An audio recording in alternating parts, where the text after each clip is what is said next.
Long. Yes. This is why the German minister made a statement concerning Mr. Bush and acting in a way like Hitler acted. It's not by accident. But Israel has a PhD in deception because it's Dajjal at the back of this, the mastermind. And Israel would not want to wage a big war and appear to the world naked, clearly as an aggressor. No, that's not deception.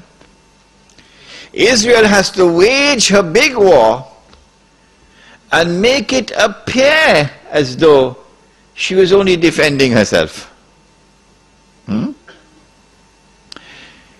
The only Muslim I know of who has had the capacity to be able to penetrate the deception that has been going on all these years, the only one I know of was a man who never went to Al-Azhar University. Now, he wasn't a sheikh. His name was Malcolm X. He's the only man I know of who had that eyes wish to see and clearly recognize the strategy and the deception. Read Malcolm X. How is Israel going to launch this big war and yet get away from being perceived by the whole of humanity as the aggressor, blatant aggression? You have to come with a good strategy. The strategy is this. Ariel Sharon goes into Masjid al-Aqsa with 1,000 Israeli military with him, with their shoes on, with the full knowledge that this calculated act of extreme provocation must have a response, a fiery response. And as the flames of the new intifada emerge, you must keep it burning by committing upon the Palestinian people more and more atrocities that drive them into a greater and greater rage. This is planning, this is strategy, this is not happening by accident. As Israel unleashes this barbaric oppression upon the Palestinian people, you must have a television station which you plant amongst them, which will cover this, that your Egyptian television would not cover, and your Jordanian government would not allow on Jordanian television, so you create something called Al Jazeera.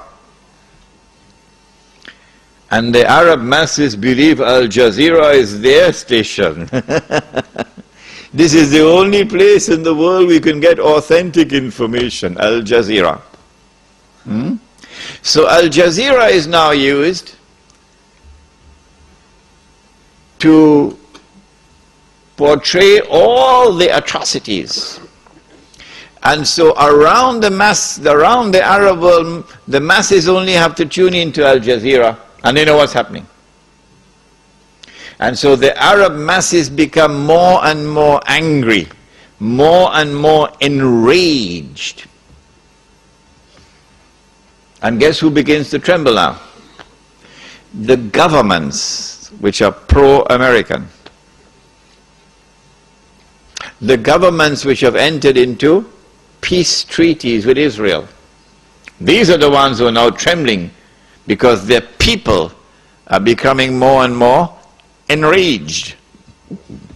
So Mubarak in Egypt and Saudi Arabia, I don't know if it's Fahad or Abdullah, and Abdullah in Jordan, and Sheikh Sabah in Kuwait, etc. Israel has to judge the temperature on the ground in the Arab world. And because Israel has a strategic military alliance with the United States of America, it is when Israel judges the temperature to be hot enough, only then will Israel give the go-ahead to the United States to attack Iraq. Only then. And you have to inform the whole world in advance that you're going to attack Iraq. So the masses must be expecting it. Why? So that when the United States attacks Iraq, you would have the kind of spontaneous outburst from the Arab masses that you want. That they will take to the streets in massive demonstrations. The kind which brought down Zulfikar Ali Bhutto in Pakistan. The kind which brought down His Imperial Majesty, the King of Kings. Which one? Shahin Shah, the King of Kings.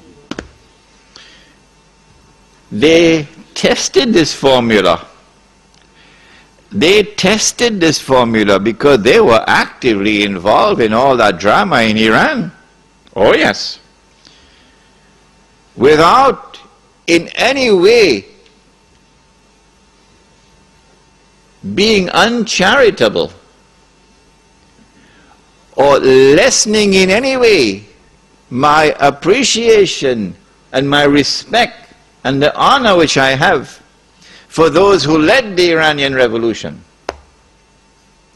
I have to admit that in addition to their sincere efforts and their struggle against the oppression of the Shah, that there were also others that worked to help them without their even knowing it. So they have finessed this methodology of how to bring the masses out onto the streets. And this is what is about to occur. As the masses go out onto the streets, the ones who are going to be targeted are the pro-American regimes in the Arab world. The objective? To get one or more of these regimes to fall through massive demonstrations, anti-American and anti-Israeli demonstrations. Which one is likely to fall first? Let me stop. Come on. Huh? Jordan is correct. Jordan is correct. Which is why Abdullah has his bags packed already.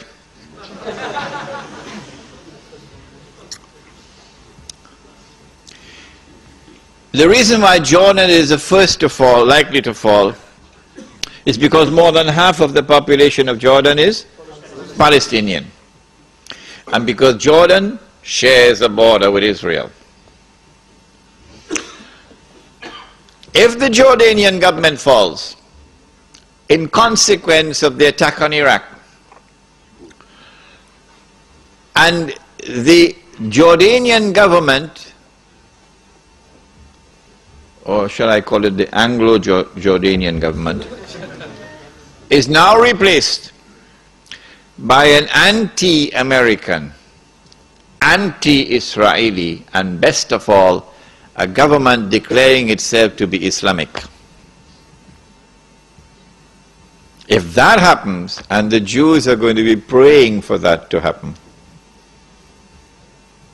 then you will see television really coming of age for the second time. The first time was September 11th. Television will now get to work around the world, CNN leading the pack, and the media around the world will now be used to portray an impending scenario in which, like the domino effect, governments around the world of Islam, they will claim, are now going to fall. And the world of Islam is rising up now. And one-eyed Muslims, of course, are going to believe it. The world of Islam is now going to rise up, and all these governments are going to be swept away. And authentic governments representing